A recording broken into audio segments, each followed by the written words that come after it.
নতুন বাসায় এসে যেন কাজই শেষ হচ্ছে না। এখনও পুরোপুরিভাবে আমি বাসাটা গুছিয়ে উঠতে পারিনি। হ্যালো ভিউয়ার্স, আসসালামু আলাইকুম। চলে আসলাম আলাদা ছোটো একটি ভিডিও নিয়ে।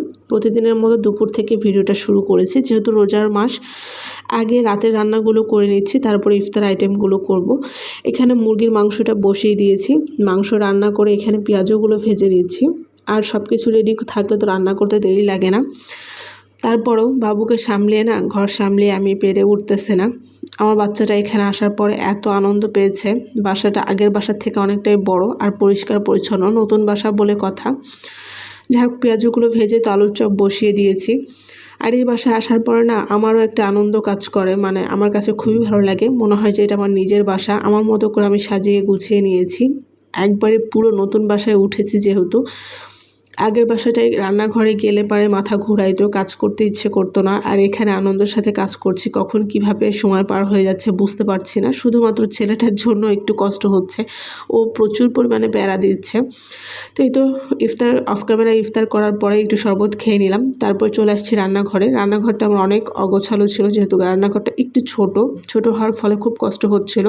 তো এখানে ডিল করে নিয়েছি, আর ডিল করার পরে এই তো যেগুলো ওখানে রাখার সেগুলো রাখার পর একটু রান্নাঘরটা হালকা হয়েছে।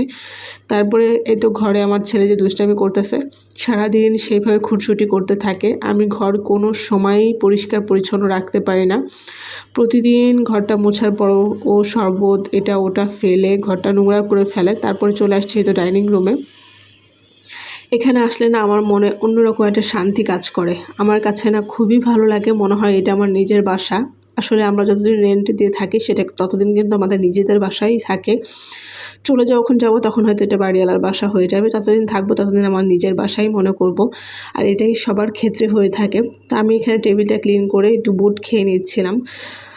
রোজা থেকে এই ভাজা পোড়াগুলো খেলে প্রচুর পরিমাণে গ্যাস করে, কিন্তু এই রোজার একটা মাসই শুধু এগুলো খাওয়া হয়, পরে কিন্তু আর তেমনভাবে খাওয়া হয় না। যার কারণে লোভ সামলাইতে পারি না, না খেলেও ভালো লাগে না।